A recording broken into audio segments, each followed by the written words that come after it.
Okay. So the Juche difference start being 1912? 1912. So the difference between them would be what?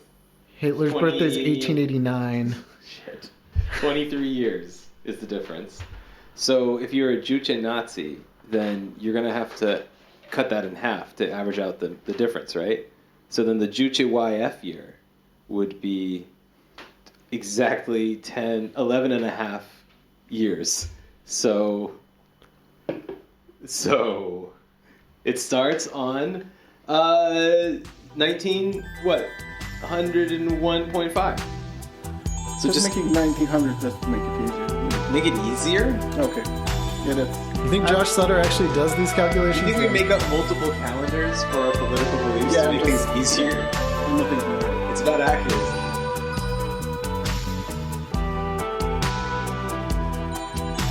But how can you have 2 year zeros? You have a year like negative 0.5. What? Look, I'm not like a fucking math scientist here, you know. I read about Nazis. That's what I've been doing. Well, in case you were wondering. This is year 2001 and a half. This is August 2001. This is pre-September 11th. We're talking about. But wait, that's the difference. Okay, so but in year Juche. Yeah. What year is it now?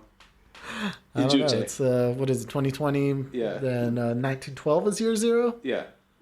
So it's 2008. What? No. Where do you get the 2000 from?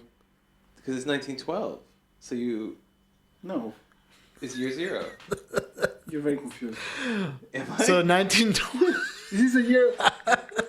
Look, you look at Feian years, it's 100 something, so Juche is similar to that. But Juche is much. But Juche started way 108. later, It's year 108, right? No, it's not. Oh, fuck me. Oh, right. No, dude. I was like converting it back into human years incorrectly. You mean back into Magian years? Yeah. You fuck. Yeah, this show's gonna go great, guys.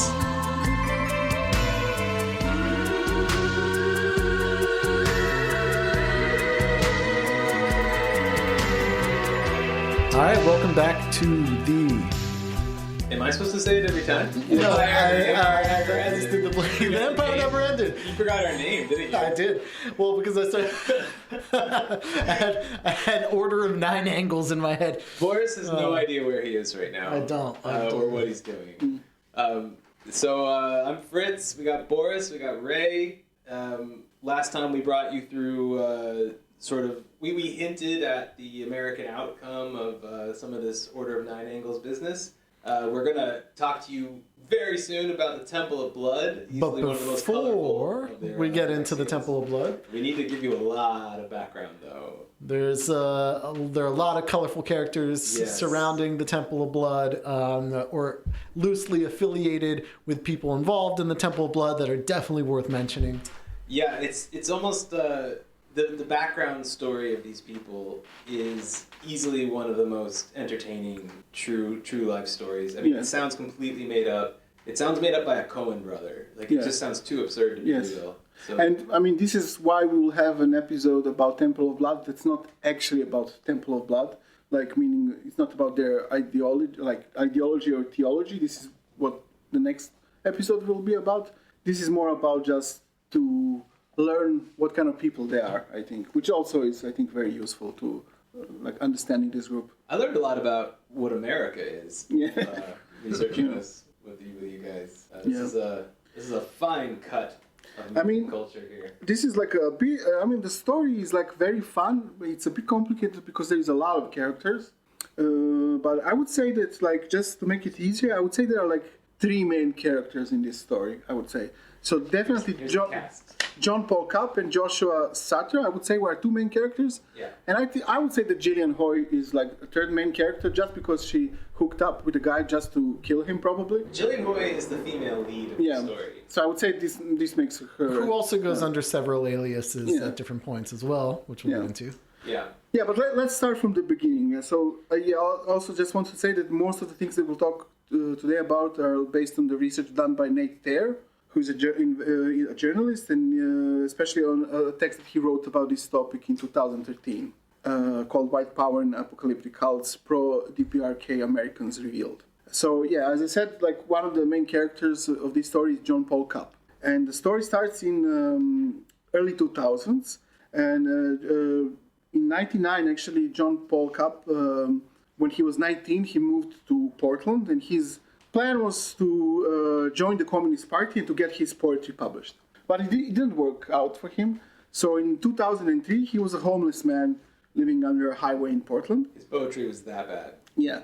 And this is also a time when he got this idea. We don't know exactly how his politics developed, but he obviously already in 2003, when he was a homeless person, became very pro-North Korean, and so he decided to contact them and to start a pro-North Korean group and to contact the government of North Korea. And he did, and he got a reply. So the reply from Pyongyang said, upon the authorization of the Central Committee, we extend militant greetings to you who extend warm support and solidarity to the Songun policy of our respected Marshal Kim Jong-il, treasure sword of our nation. So John Paul Cupp, he formed a Songun policy politics study group, US. And this was reported to the Central Committee of the Workers' Party of Korea. What is Songun exactly? Well, Songun is the state ideology of North Korea, the Democratic People's Republic of Korea. That is an outgrowth of the Juche idea, which is the principle of self-reliance. Doesn't sound bad at all. No, it doesn't sound bad at all. Songun is the military-first policy. Now, Songun was developed by Kim Jong-il while Kim Il-sung was still alive in order to form a uniquely Korean form of socialism, but that eventually deviated so far from Marxism-Leninism that it's basically unrecognizable to any Marxist, because it takes the military to be the revolutionary subject instead of the workers and the peasants, basically. And it developed from Juche, is it? It developed from Juche, which in turn was a reaction to de-Stalinization in the Soviet Union and Kim Il-sung retaining an independent course of Korean socialism, which was heavily nationalistic instead of internationalist. So, I can see how an ideology that is almost entirely centered on promoting the military and creating a strong army as a defense of the people, I can see how that would personally appeal to a single homeless guy in Portland.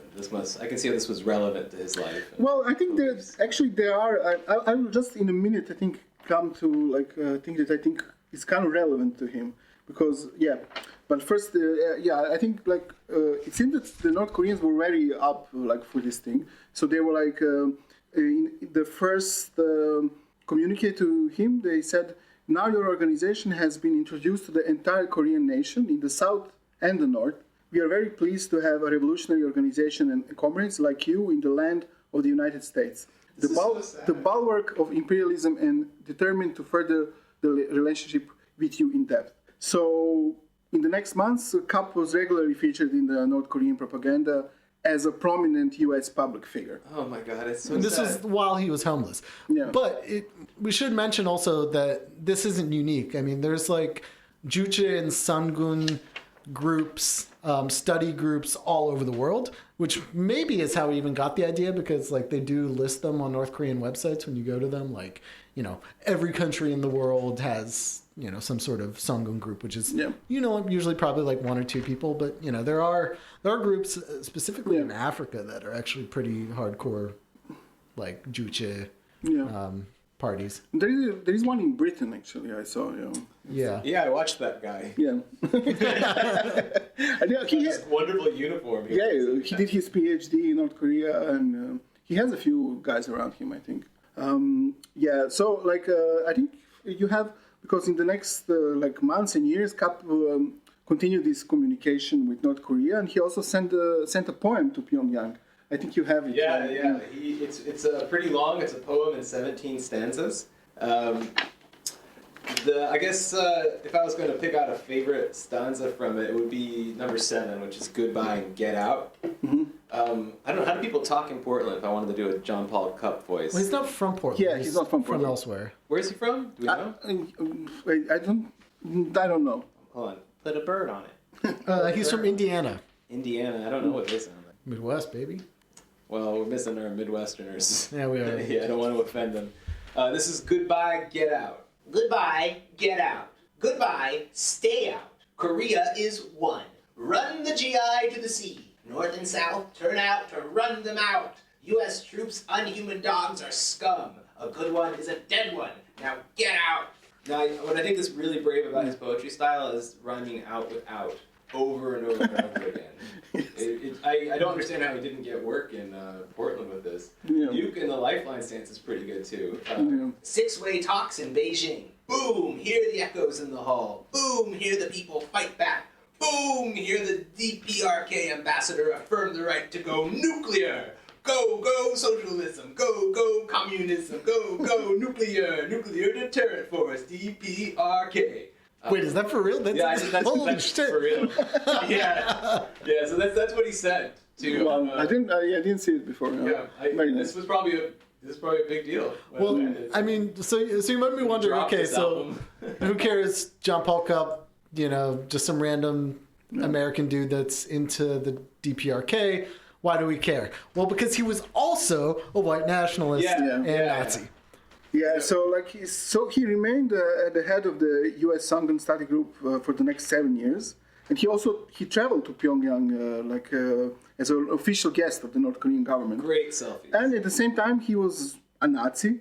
For example, he had connections with many right-wing Nazi fascist groups in the United States, and while he was the head of the Songun study group, he wrote things like, "Imagine a racial communist superstate comprising of all of Europe and Russia and stretching across the reclaimed Siberian land bridge project into white North America and includes Australia, New Zealand, Chile, and Argentina in its project. Bloodline shall supersede geographical boundaries. This will be the total victory of white power over the conspiracy for our genocide. More than just racialism, but true socialism and the rebirth of the neighborhood and family again." So this is what I thought when you said, how is it relevant to him or not? Mm-hmm. I think this last part, neighborhood and family, the rebirth of it, maybe that's what's his fantasy here. Yeah, he's a trad cat. Yeah. He just wants that family. Yeah, I think, because in this same thing, when he moved to Portland in 1999, when he was 19, when he said that he wants to join the Communist Party and publish his poetry, he also said, my dad is a loser, he lives somewhere under a bridge or something like that. So I think he was he wanted a family and a neighborhood to belong to. And don't make me feel bad for him. Yeah. Well, it's really hard not to. It is, though. It is. This last part maybe also makes it a bit easier. It's long live the white race. Long live the communist revolution. Let us vow to die in the trenches of combat before ever even considering the thought of surrendering our European American nation. This is... Yeah, I'm not a fan. No. But if a guy was yelling that at me, under a bridge, I still wouldn't hate him, Yeah. He was also supportive. I'd probably beat that dude. Yeah, just some weirdo under a bridge screaming about the white nation. Sometimes I'm keep screaming, dude, because I want people to associate the word white nation with you, Yeah. Not hurting me. So he was at the same time he was also supporting lone wolf actions, which means Nazi terrorism basically, and such things. So he also wrote in favor of Timothy McVeigh. And, Yeah. So this was the short introduction to John Paul Cupp, one of the three main characters of the story. And so we go to the next one, which is Joshua Caleb Sutter. So this is a very different guy. They have one thing in common. They have a few things in common, but one of the things is that they're both sons of fundamentalist Christian preachers. Yeah. But Sutter, he was you could say a bit more serious guy, because he comes from a white nationalist family. His father is David Sutter. He's a Pentecostal preacher and I think member of League of the South. Yeah. And Sutter became a member of Aryan Nations, I think, when he was a teenager, and in the early 2000s, he was already one of the leaders of the organization. I mean, after 9/11, he became the Aryan Nations Minister for Islamic Liaison. Yeah, this is the time where they became very jihadi, like they wanted an alliance with jihadis. Which John Paul Cupp was as well. Yes. And later converted to Islam. Yes. I understand this is also kind of the beginning of the end for the Aryan Nations as well. This is, yes, because their leader, Butler, he died, I think in 2002 or something like that. So this is really one of the factions of the Aryan Nations which came to be after his death, that Sutter was a part of. So, but he was in the leadership of the organization. Like in the 2003, he lived at the headquarters compound in Pennsylvania. Although, I mean, he's not from there. He's from South Carolina. South Carolina, yeah. And then, he was. I mean, of course. I mean, Aryan Nations is a Christian identity group. It also has a church as a part of it.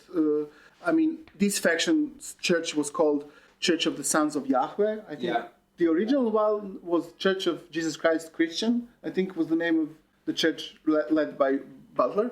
In this time, you can find a little bit of his preaching even online. And there's an essay he's got on there called Destined to Disrupt, I think. What is it called? Destined to Disrupt, yeah. He wrote in this time, in 2003, where he is convincing his followers that Adolf Hitler is a prophet, Himmler is a saint of God, is what he says.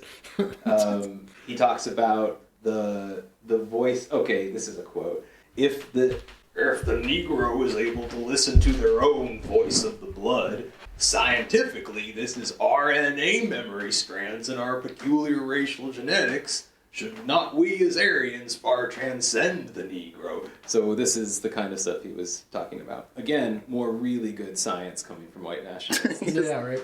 Yeah. So Joshua Sutter, one thing that's very characteristic for him, he was using many pseudonyms. So usually when he was in Aryan Nations organizing stuff for them, he was using the pseudonym Wolfram Hall. Yeah. Is that how would you say? Yeah. And also I think Tyler Moses. Yeah.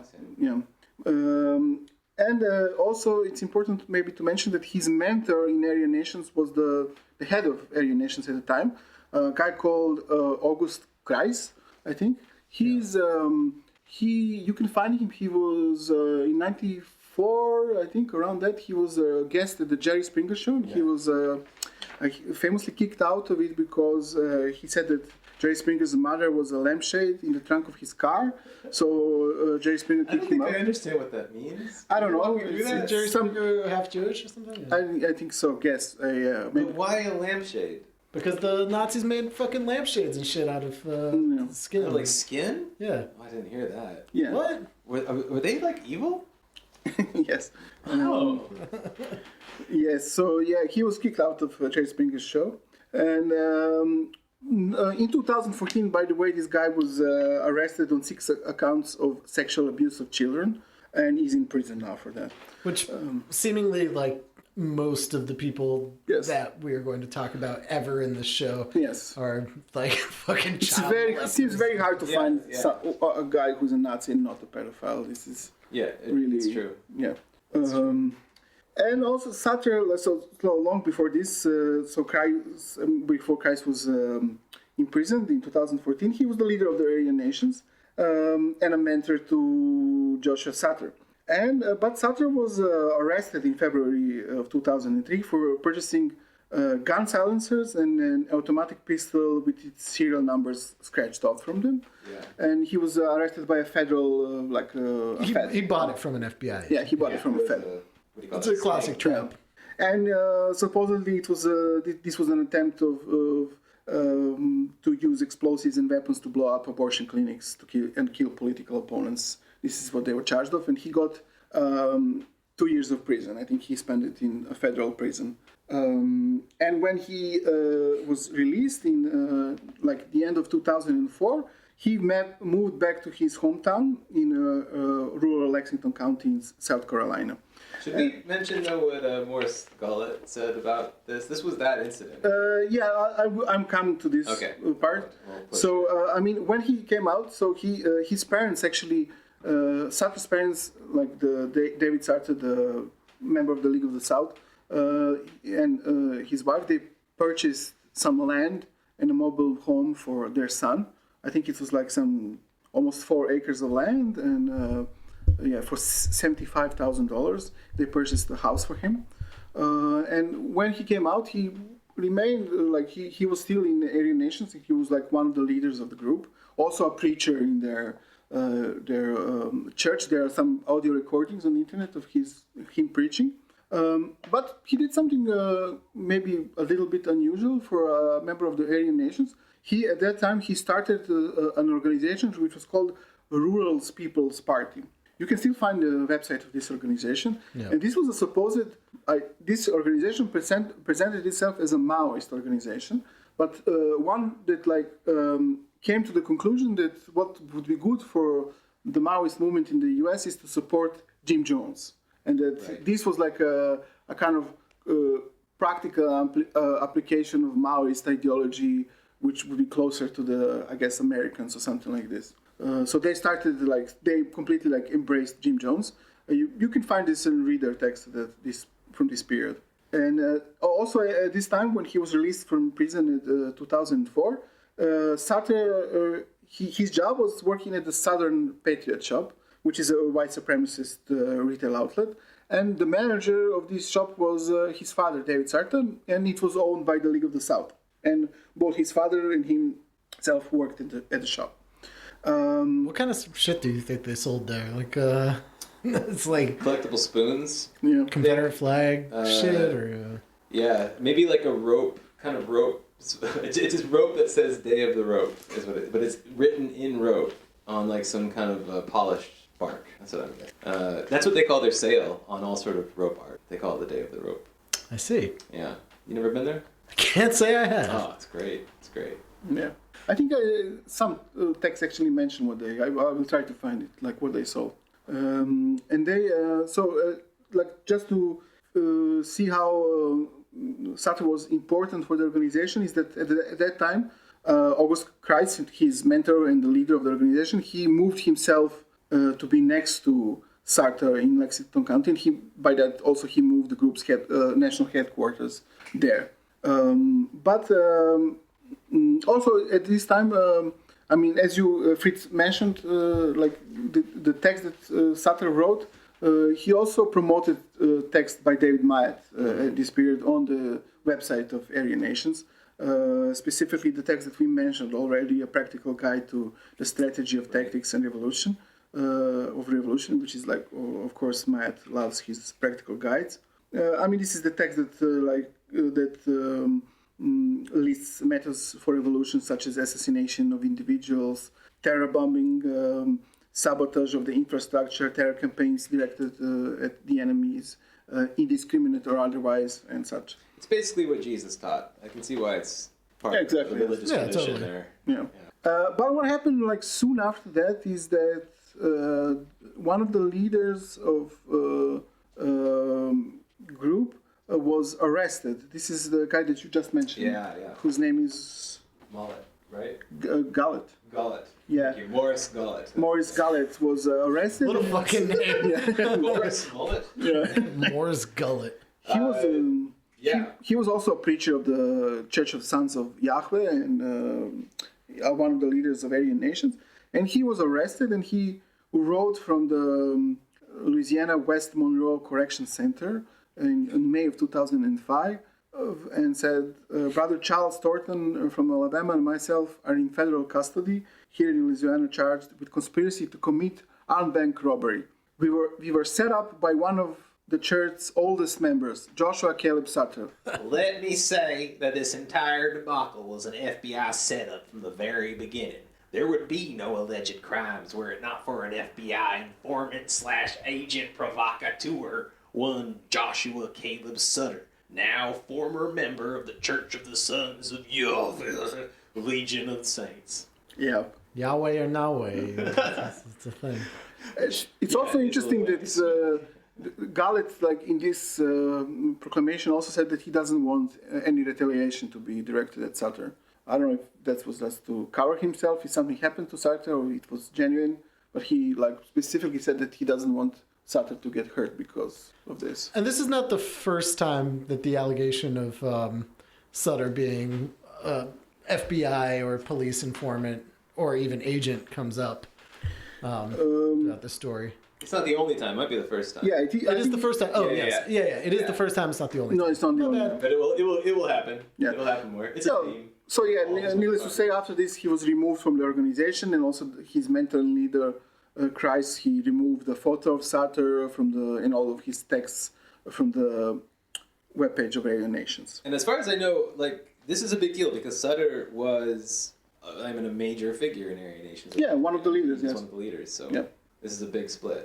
Okay, so Cupp and Sutter are both pretty active around the same time. Yes. Both starting their new communist parties, I suppose, or research groups, whatever Yes. you want to call it. The Rural People's Party and the Songun. And they're both Nazis. Yeah. Yes. Yes, and they're both Nazis, but they're not yet buddies. They're So, not yet The Nazi Rural friends. People's Party was Pol Pot before it was North Korea, Yeah. right? Right. It was So- Jim Jones and Pol Pot. Yes. Yeah. But then they met. But before they met, John Cupp, he met a few other people who became a part of this group. One of them that he met in 2004 was Kevin Walsh. He was a white nationalist and anti-Semite. But soon after they met, he was arrested for threatening to assassinate George Bush. So he then spent the next 2 years in prison. And then when he got out in 2006, immediately got back in touch with Cupp and joined his group again. It's like the one guy you actually want the Nazi to kill, Yes. and they don't do it. Yeah. They're bad at everything. Well, he was threatening to do it, probably on the internet or something, which is, and the other person that he met and befriended and became comrades with was a Palestinian American called Ziad Shaker al-Jishi, I guess. And he was the deputy chairman of the U.S. Songun Politics Study Group. And Ziad has made numerous trips to Pyongyang on the invitation of the North Korean government. Right. So he seems to be the person who was most connected to North Korea. Well, he was of also this group. part of this other group, right? This anti-Zionist. Yeah. group. I mean, they started a few... It's called Nakatsi or whatever. NAC. Yes, Nakatsi, I guess. Something that looks like Nazi, but it has Big an extra pie in the A middle and a of it. C. in Yeah. between. They started a few groups. One was called the North American Committee Against Zionism and Imperialism, or Nakatsi, or whatever you want to call it. And they also created the European American Socialist People's Front. Yes. So yeah, and they wrote themselves about it that it's essentially a national communist or racial communist organization. So I mean, it's probably basically three of those people who did all of these things and founded these groups. And they also wrote that the North Korea Juche ideology supported biological and cultural distinctiveness and is not nihilistic towards the realities of bloodline in the creation of national identities like the Western leftists are. Which is, I guess, pretty important as to why they chose both Pol Pot and North Korea, because they're both intensely nationalist. Yeah. Very. I mean, okay, this is Sutter's group was Pol Pot. I think this one was still. I don't know if they ever had any Pol Pot. That's true. At this Have you point. noticed though that there's so we have 3 members so far and 3 organizations. Yes. Yeah. Yes. Organizations which are called They're proliferating. committees and Blowing up. fronts made of 3 people. Yes. Okay, committee. This can be 3 people, but fronts. I mean, it's a bit ridiculous, but also very usual. I think. Just say friends. Yeah. Yes. So they were all. The organization that they were in contact with in North Korea was the Committee for Cultural and Foreign Relations, which is a known front group for North Korean intelligence agencies. Right. And there was also a specific person that there was contact, who was their contact, called Zo Il-min, which is probably not a real name. Which also they specify that he's not based in North Korea, right? He has like a Japanese email, which if you ever see like North Korean front group websites, they're usually in Japan. Okay, interesting. And based out of Japan. Or have like Japanese like .jp and or whatever. Yeah, I know that there are some like North Korean groups. Yeah, there's like North Korean schools in Japan and shit. Interesting.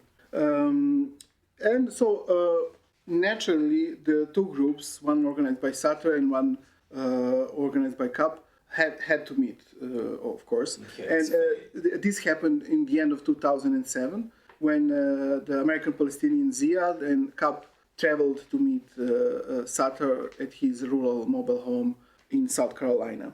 And they, Which, by the way, has the great name of the Central People's Commune of the Rural People's Party, militant Juche, Songun, and Jim Jones thought Communism North America. It's a mouthful. It's wonderful. yeah. That's the name of his compound in Lexington, South Carolina. Yeah. So this is when they agreed on to make this alliance. Actually, the first time how they met was when Sutter and his group, they wrote some pro-Pol Pot stuff on the internet, and then Cupp contacted them and said it takes a lot of courage and guts to defend democratic Kampuchea and Comrade Pol Pot in the U.S. I congratulate the RPP on this statement. Knowing what's going to happen Yeah. here is that makes that all so sad too. Yes. That moment when he sends that email. Yeah. Oh, it's all going to go wrong for this man. Yeah. So, So where do they meet at? They have this conference, right? they meet at this conference, which is held in the mobile home in Lexington in South Carolina. Yeah. So we know that Cupp has his crew with him, but also Sutter has his friends with him. So one of the people that's with Sutter is a guy called James Porazzo. Yeah. So this guy, he's Very. he comes. He's an American Nazi who comes from the organization called the American Front, which has its roots in the 80s. Which is it changed its ideology a few times. I mean, it was always fascist, but. Well, this guy Porazzo was largely why it changed a lot in the last Yes. 90s period. Yeah, I mean, Porazzo became the leader of the group in '96 and stopped being the leader of the group in the early 2000s. He moved it towards this kind of third positionism when he joined as well, when he became leader anyway. And this was kind of... And also promoting Hamas and Hezbollah. And, Yeah. But the group, American Front has its roots, like I said, in the 80s, and they're also connected to some of the people that, in the 80s, they were connected to some of the people that we'll talk in the next episodes, like this, the whole hipster Nazi scene of the late 80s in America, the so-called Abraxas Foundation. So he was like the first leader of the group. I think the guy was called Hike, I think was his last name. He was a friend with Boyd Rice. So you have the musician Boyd Rice. So you have photographs of Boyd Rice in American Front uniforms, together with the leader of the American Front, and also, so just to bring it back to this conference, is Porazzo at this? No, Porazzo kind of comes in after this conference, doesn't it? Yes, but because I think he gets out of. When does he get out of jail? No, I guess he's there, right? Because he gets out of jail that same year. Yeah, I think he's there. He just was fresh out of the clink for selling illegal growth hormones at the time. Yeah, that's right. Yeah, he was selling steroids to motherfuckers. He just got out and joins the Rural People's Party? Is he Sutter's friend or Cupp? Yes, he's Sutter's friend. Right, yes, absolutely, he's Sutter's friend. Yeah. All right. I think he's a. Yeah. So the other person who was also in the Sutter's clique was Jillian Hoy.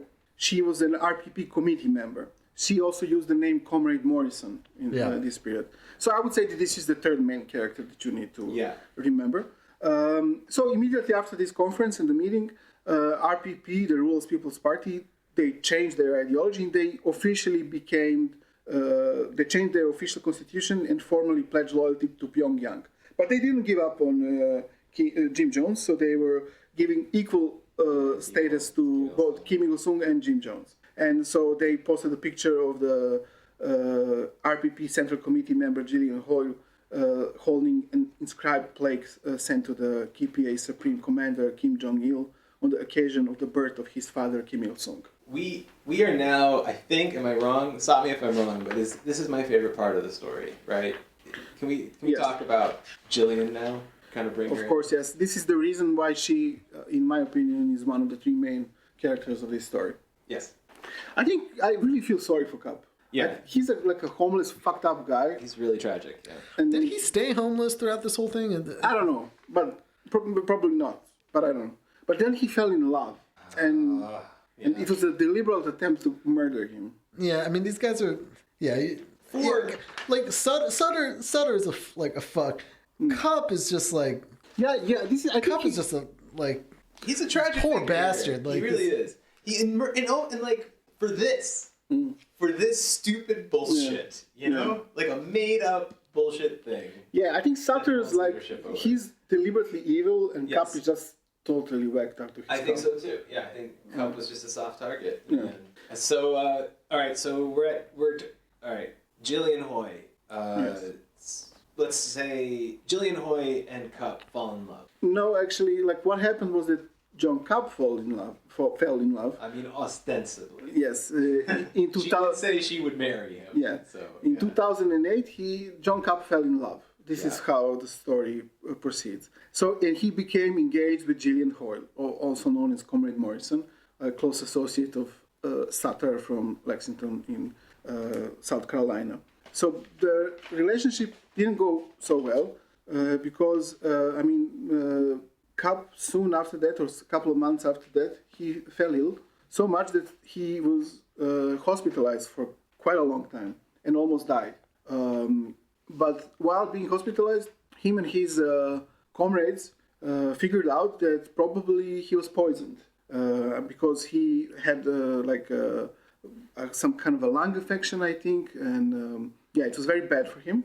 But at the same time, Jillian Hoy, his fiancée, stopped communicating with him completely and cut him off. So what Cupp and his comrades figured out was that Jillian Hoy was poisoning him in an attempt to murder him. So the idea was that with Cupp dead, Sutter would have become the study group leader and have a direct connection with North Korea. Yeah, this is insane. Yes. This is ridiculous. This whole, their whole People's Party headquarters is literally like a single trailer in the middle of nowhere in South Carolina. There's a handful of members in this whole thing, and there's a death struggle over the leadership of it. yeah. To who gets to go to North Korea, To take which you have to imagine now also. I mean, it's just this kind of absurd scenario where like, can you imagine these like serious like North Korean like party cadre dudes like meeting with Josh Sutter and John Paul Cupp, like these completely like fucking nobody, like random American people showing up in North Korea to like have like serious talks with these like, you know, Yeah. I mean, Korean Workers' Party, like it's And really... show him how the certain plants are used for tea, and have him sit for like a little botany lesson and stuff like this. There's all sorts of weird little things that he got to do in his selfie pictures. He's being officially given tours around state buildings and gardens and all sorts of stuff. Must have been a great time. I can see why. it probably feels like a fucking awesome thing. It's awesome. That's why they're killing each other to get it's like God damn it, I want to go back to North Korea and like feel like a statesman being Americans don't travel, you know, like really. Up to a certain class, you know, like. But this is also very, very sad because I think Cupp is like really a fucked up person and who like fell in love with someone. Yeah. But like the other faction of like deliberately and consciously evil, which it's not surprising if you know anything about people connected to ONA that they would do such a thing.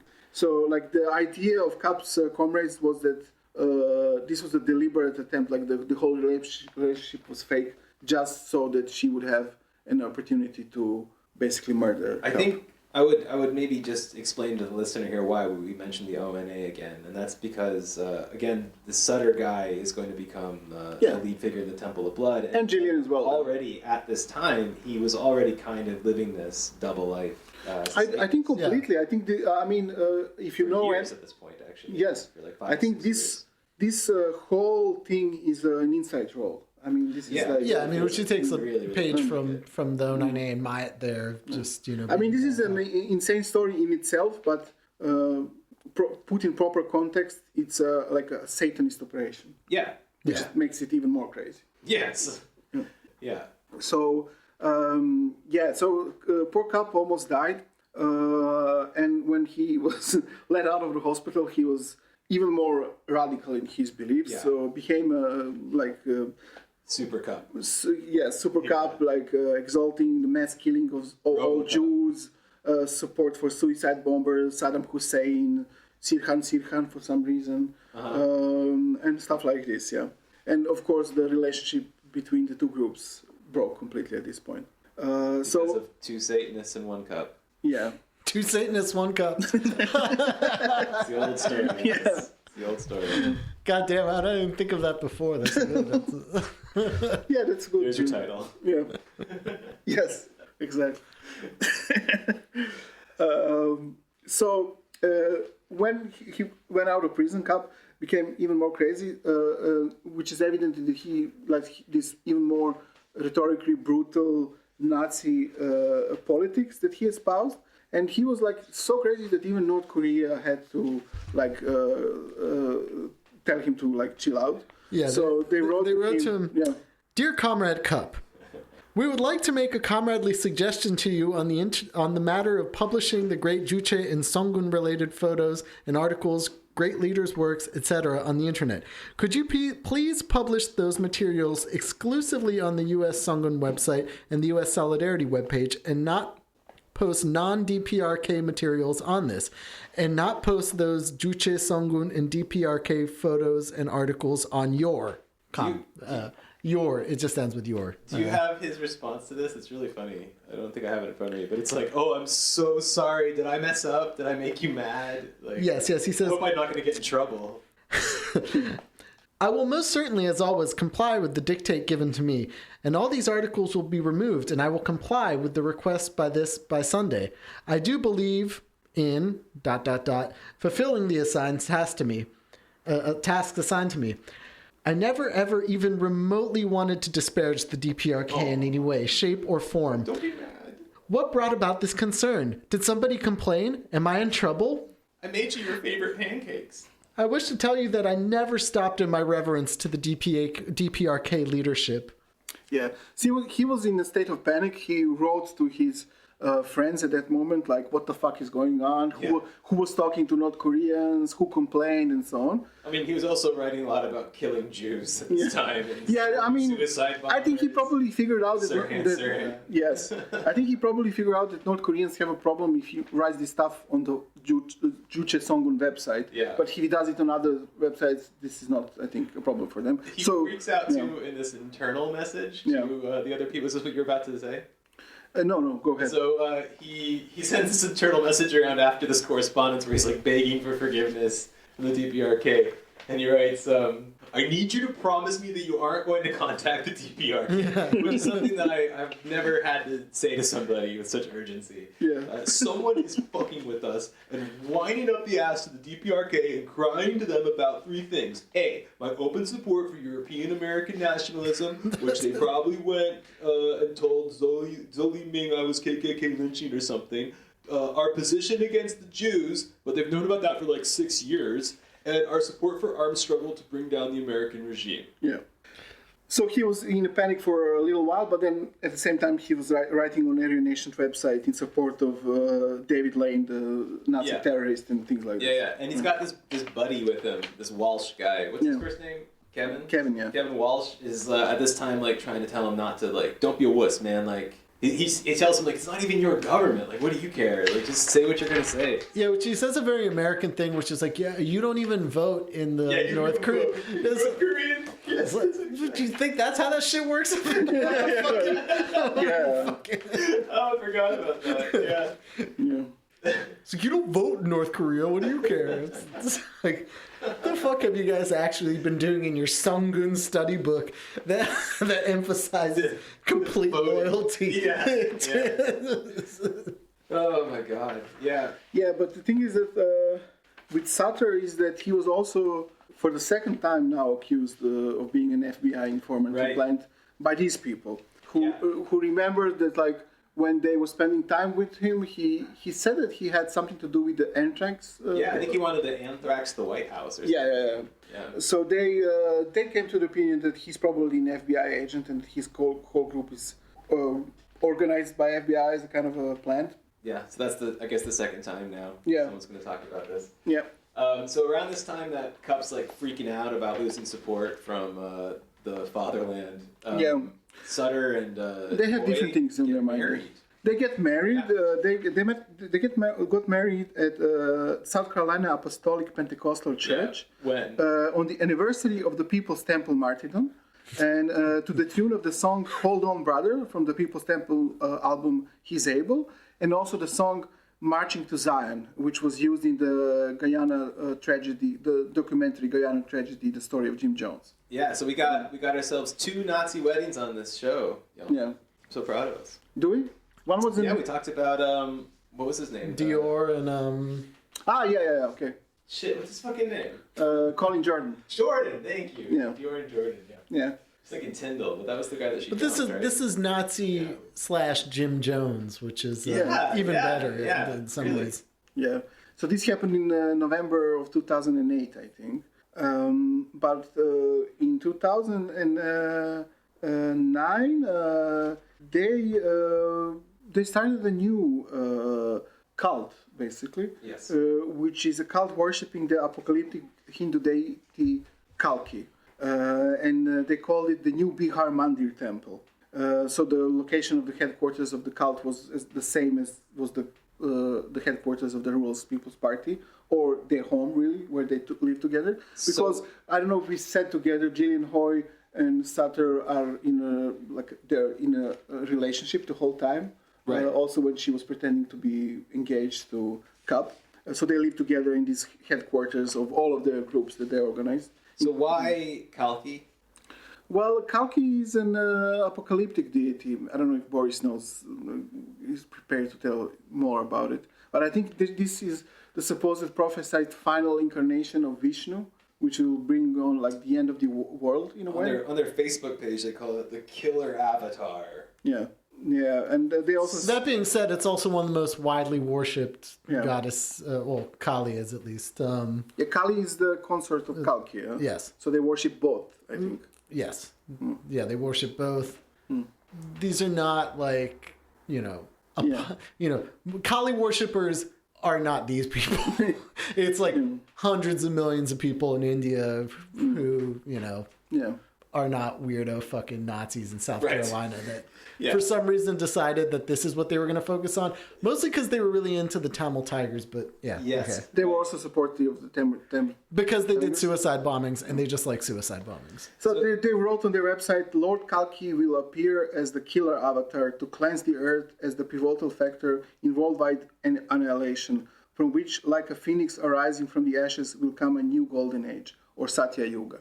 They also changed their names. And I think we should continue to use their full names for the rest of the show when we describe them. So Sutter is now Shri Shri Kalki Kalika Mandir, and Hoy is now Jayalalita Devi Dasi. Yeah. So just whatever we said up to this point, forget. She now presents herself as a Hindu priestess. You can find photographs of her looking like this. And Sutter, he became like the guru of the leader of this group, and also you can find photographs of him as in the role of this guru. And also they at the same time or before this, they had also a connection with the Hare Krishna movement, which also they were affiliated with at the same time. Should we talk about Adam Tonis real quick? Jason Adam Tonis. Jason Adam Tonis, yeah. So at this time, I think this guy, Jason Adam Tonis, has already become the head of the Songun research group, right? He's kind of a college guy. I think at some point, because Cupp became an Islamist at some point. Yes. So he was kind of pushed. Yeah, he renamed himself to like Walid Cupp. Yeah. And Did the standard early 2000s Nazi to Islamist pipeline exactly. that seems to be like, really the ongoing theme. So at this point, Tonis hears, so the Rural People's He's Party. the new leader of the Songun group. Yeah, exactly. And the Rural People's Party had already kind of denounced the Songun study group. And so this guy Tonis starts to spread news that he thinks that Sutter is a government informant, starts talking about this anthrax thing. And so this is also when it starts to pick up steam as well. Which Tonis is, he was like an NYU student, right? When he started all this. So, yeah. So there's a correspondence. He was also interviewed by RT. Great. Fantastic. Another really stellar news service. Having a national independent state is the highest goal of all. If a country is not independent, what good is the country even existing then? So yes, the DPRK had to launch this satellite, if only to show to the world that no one can tell it what to do. All right, Jason, very, very different point of view from what we traditionally hear. Thank you very much for joining us. That was Jason Adam Tonis, chairman for the North American Juche Songun Ideas Study Group. So Tonis writes to Sutter, thinking that, all right, so basically Sutter also goes by this guy named Woods. What's his first name, though? Like James Woods. We'll call him James Woods. So I think it is, yeah. Tonis, so Woods is... I mean, just call him Sutter. I mean, who will... Well, but the funny thing here is that Tonis is going to complain about Woods, and he writes to Sutter to do that. Yeah. And he's saying to Sutter, who is Woods... I mean, Tonis is like really not so much together, as you can see from his interview. He goes to NYU. Yeah. You don't, I don't know where that's going. Thought I had a joke, but then cut all that shit out. Cut. So, Tonis writes to Sutter thinking he's complaining about a guy named Woods, but Sutter is actually Woods. And so this is what Tonis writes to Sutter. I'm going to do what's an NYU accent you could do? But you know his voice. You watched the interview with him. I didn't see Tonis' voice. Shit. You did. You said what a lovely mental patient. Oh, yeah, right. Oh, God, yeah. Oh, yeah, right. It's like, it's weird. It's spacey. Shit. Yeah, that's the NYU student. Yeah. Someone has told me that your leader, Woods, was formerly a member of a white gang. He and a few others did something, got caught by the cops, and Woods snitched to avoid going to jail. So basically, he's telling Sutter that he knows what Sutter did. Snitched, made a deal with the cops, but he thinks his name is Woods. So he keeps going, this person believes that Woods founded the RPP as an FBI, CIA, or other government attempt to infiltrate the American Songun movement and the DPRK. Care to comment on these allegations? And then he writes, I wish you would be more open with me. A communist party is supposed to be a family, but how can we ever become a family if you don't even tell me your names? And Sutter replies, consider all the friendships between us as ended. This email is being forwarded to the Special Dictatorship Group Intelligence Apparatus of the party as a facsimile copy. Please return any and all materials to the party as sent you to the party post office box. Should you choose not to reciprocate in the requested manner, we will take other measures. So then Tonis immediately writes to Freaks Cupp out. and says, I think the RPP is coming for me. And then Cupp says to Sutter, so Cupp then wants to defend Tonis, and so Cupp then writes to Sutter and is like, I will tell everybody who you are if you don't back off my boy. So then Cupp then says kind of internally that he thinks that Tonis is also an agent or might get killed by Sutter. So he's like, we either need to help protect Tonis or he's a government agent. Yeah.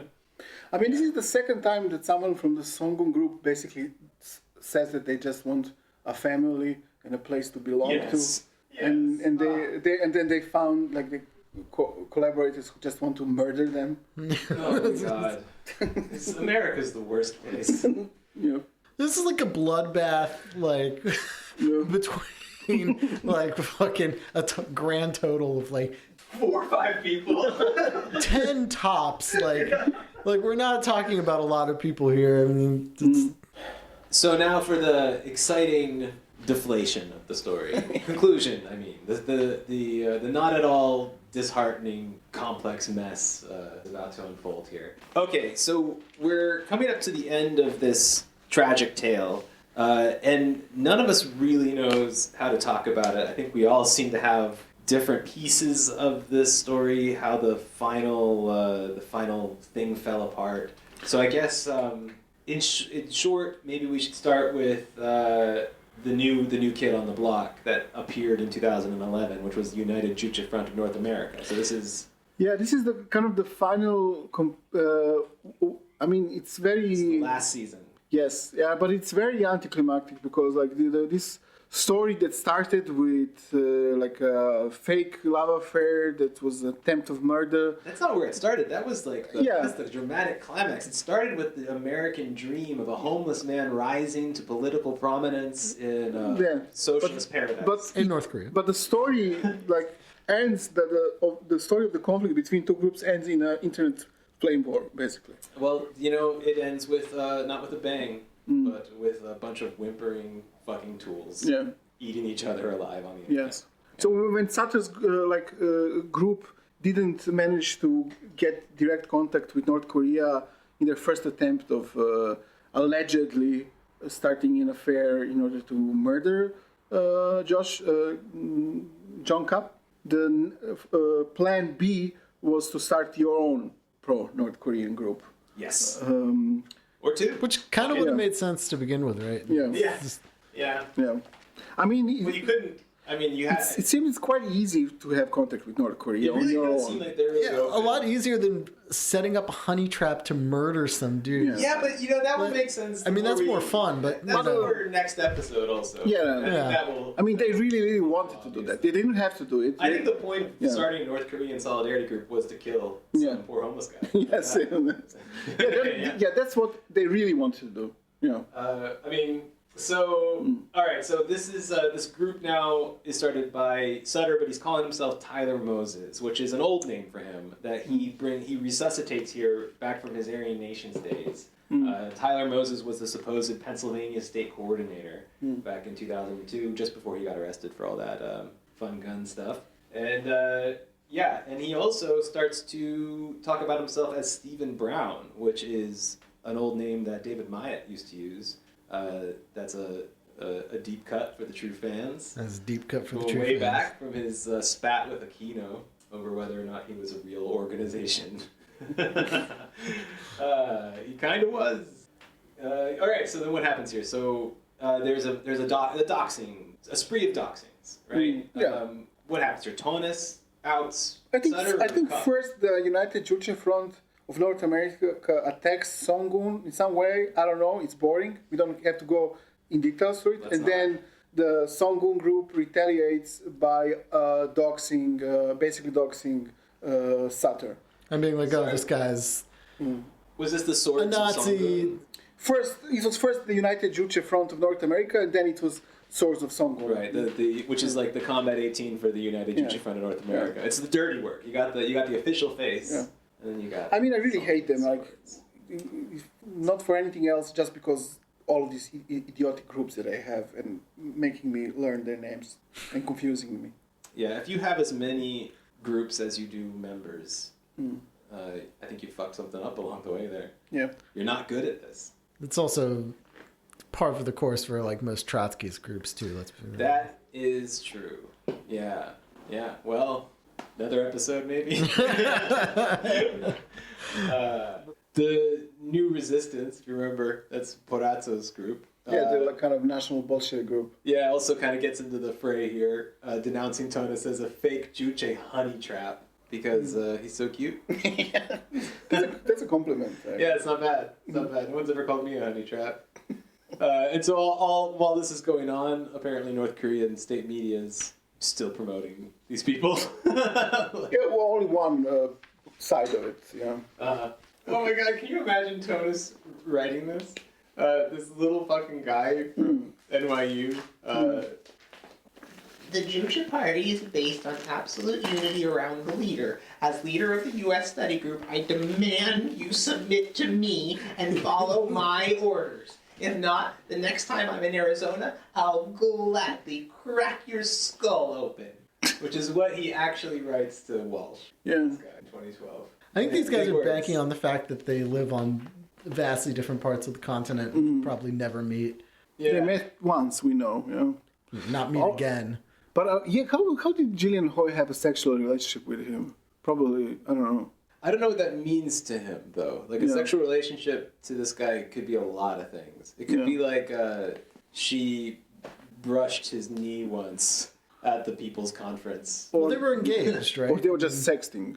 They could have been, They could have been sexting, yeah. Or maybe he thought that they were. And he They was probably like, were. will you marry me? And Sutter's like, say yes. We need this. Yeah, we really, I guess, don't know the details of this. I want to. I think when Jillian was like, hey, do you want to come up to this hill with me? I got this killer crystal. Oh, shit. Yeah. I think Jonas didn't even know what he was getting know himself what that was into. about. He's like, why do I have to put my head north? I think that's what she's doing with Sutter. I think. Yeah. Yeah. You want to come over to my house and play this amazing game? Yeah. Yeah. So, all right. So how do we end this tale here? Nothing really happens in the end. Like nobody gets. Nothing happens in the end. No one. Yeah. You know who does die though is Kim Jong Il. Yes. Yeah, and He that kind of closes this off, doesn't he? Kim Jong Il dies, and it all becomes a moot point. Yeah. in 2011, and Yeah. So I mean, first the new Juche group started by Sutter and his friend Porazzo from American Front. They attacked the Songun group. The Songun group retaliates by doxing Sutter and also by throwing not Joshua Caleb Sutter, but John Cupp under the bus and blaming him for the whole mess. So they basically say. Noble people, these Aryans. Yeah, they say it's all Cupp's fault. He made connections with the Nazis, and if he didn't so, there would be no way that people like Joshua Caleb Sutter or James Porazzo would ever be affiliated with the Songun study group. So these are Nazis telling a guy that he shouldn't have affiliated with Nazis Yeah. to make communism. Yes. Look, they're not wrong. yes. So this was actually in North Korean state media. Rather, after Kim Jong-il dies, North Korean state media has an article headline, Organizations of Foreign Countries Mourn Demise of Kim Jong-il, stating that different organizations of the world sent letters on December 19th and 20th expressing profound condolences over the demise of their leader Kim Jong-il.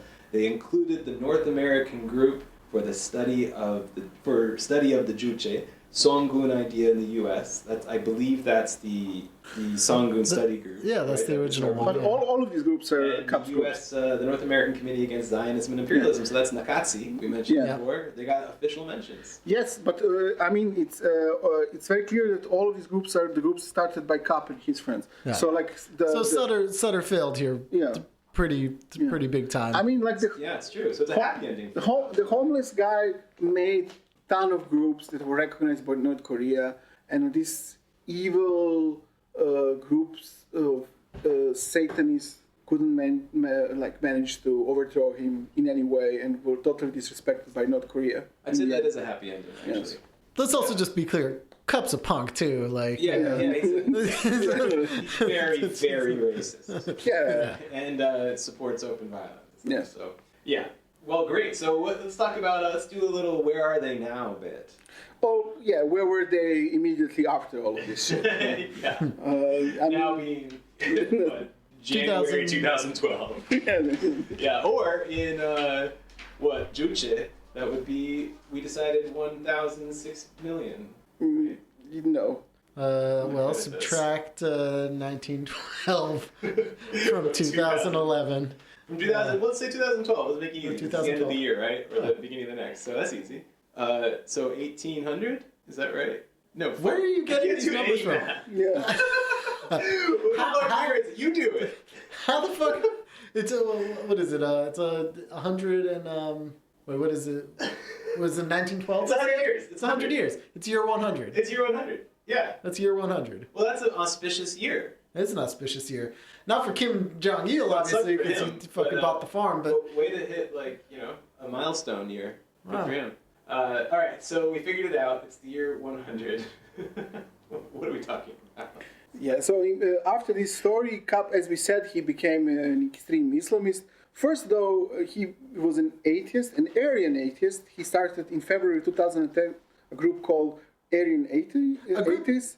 let's be clear. This is on Facebook. Yeah, of course. Yeah. So he started a Facebook group called the Aryan Atheists, And then a week later publicly converted to Islam and Yes. became Waleed on Facebook. Yeah, and he became very erratic and so much so that he was even, thrown out of the organization that he started himself for being too crazy, which we kind of covered already. But Tonis, he had also a very interesting story after Yeah, this. Jason Adams Tonis, and NYU alum. Well, I don't think he ever graduated. I think Did he he? went to some I don't courses, though. I don't remember what the end of that was. Yeah, so he became the leader of this group. We talked about that for a second. But he, at the same time, won a campaign to become the prime minister of the Manchukuo temporary government. Which is what, Boris? Well, to my understanding, because I'm not a huge nerd of World War II Asian history, but Manchukuo temporary government was a Japanese... What? Nothing more. It was a Japanese puppet state in China in World War II that was responsible for horrible atrocities on Chinese and Korean people, and basically Sorry, Chinese and who people? Korean people. Korean people? But this guy heads the Korean... Right. Huh. You could see how there's a definite contradiction there. I am now running the Manchukuo government. Yeah. I'm officially the prime minister, not just in Hearts of Iron. I was elected. In real life, I was elected as a white man to run a Japanese puppet state in Manchuria. Yeah. Can't wait to commit some atrocities. Yeah, it doesn't make any fucking sense. Well, I'm sure nobody used it against him. The organization. This organization that he was the prime minister of, at the same time, wrote, "You put emphasis in watching the Korean Peninsula's relation. If the two Korea are at war with each other, we will no doubtly declare war on North Korea to fight the totalitarian Kim regime and liberate the North people." Yeah. So he's a member see any of both of contradiction these there. groups. Yeah. It's fantastic. Yeah. The Swords of Songun denouncing Tonis is kind of funny. A warning to all revolutionary friends of the Democratic People's Republic of Korea and Juche thought, this silver spoon NYC metrosexual exposed. Yeah. Exposed as what? Tonis's true beliefs as the Manchukuo group is obsessively pro-Japan and anti-China, anti-communist. Tonis professes to be pro-Stalin and Mao, to some he's spying on, anti-racist. Tonis also advocates racial separatism to others he spies on, and most disturbingly, militantly anti-DPRK. Very disturbing. He tongues on the toes of the Japanese along with his Manchu reactionary cohorts as if they were his 55-year-old tranny possible police contact / boy girlfriends. Then he attacked the Japanese, attempting to curry favor and trust with the DPRK. Sorry. As if they were his 55-year-old tranny possibly police contact / boy - girlfriends what? Boy girlfriends Toes. toes. He tongues the I guess. toes. He tongues like the it's toes. his 55-year-old tranny police contact boy girls. Oh my god. This sounds so specific. Are they talking about somebody in particular? Did we miss some 55-year-old partner of somebody in the story? Seems like a big thing to miss. We didn't go so much into Tony, so maybe, who knows? Maybe, yeah. I don't know much about Tonis and his partners. Yeah, that's true. It seems really specific. Yeah. Very specific. Yeah, I think he also threatens him with death shortly after. Just kink shaming him there with Yeah.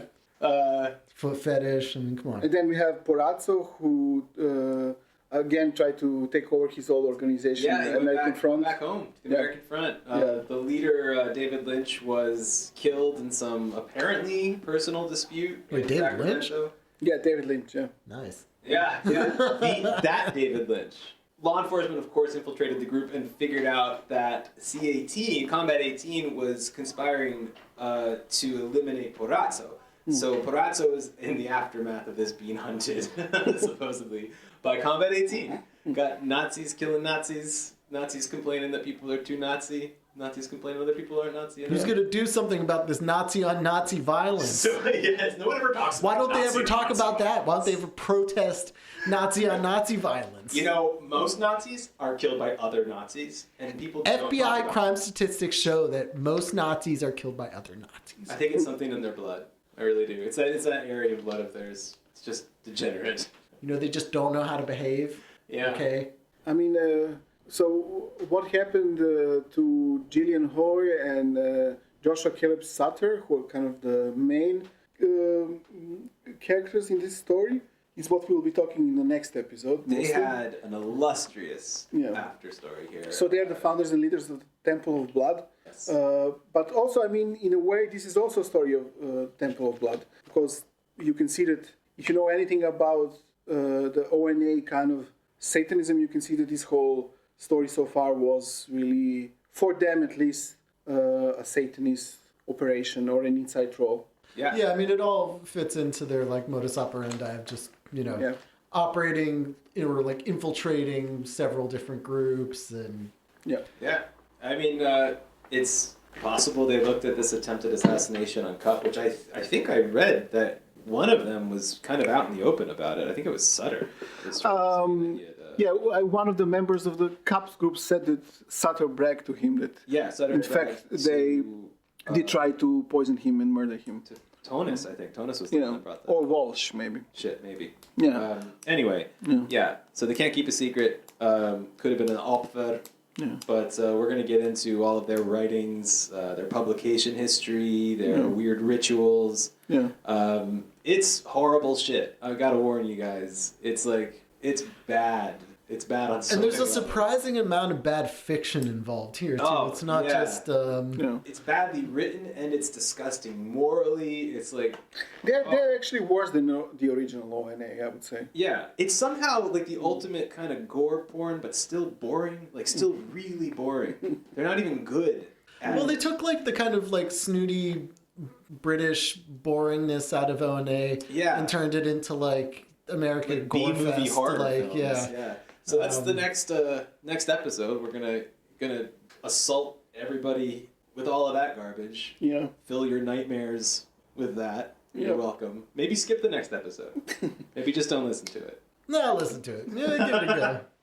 You know you're curious about the Temple of Blood. Alright, if you do spelled listen in to it- shitty vaults like Don't you mean Tempel? Tempel OV Blood. If you're gonna listen to the next episode, the one rule is that you have to listen to it at work at maximum volume. Yeah. That's the rule. Amen. Go hard. Alright, so sign us off. We'll sign off. It's completely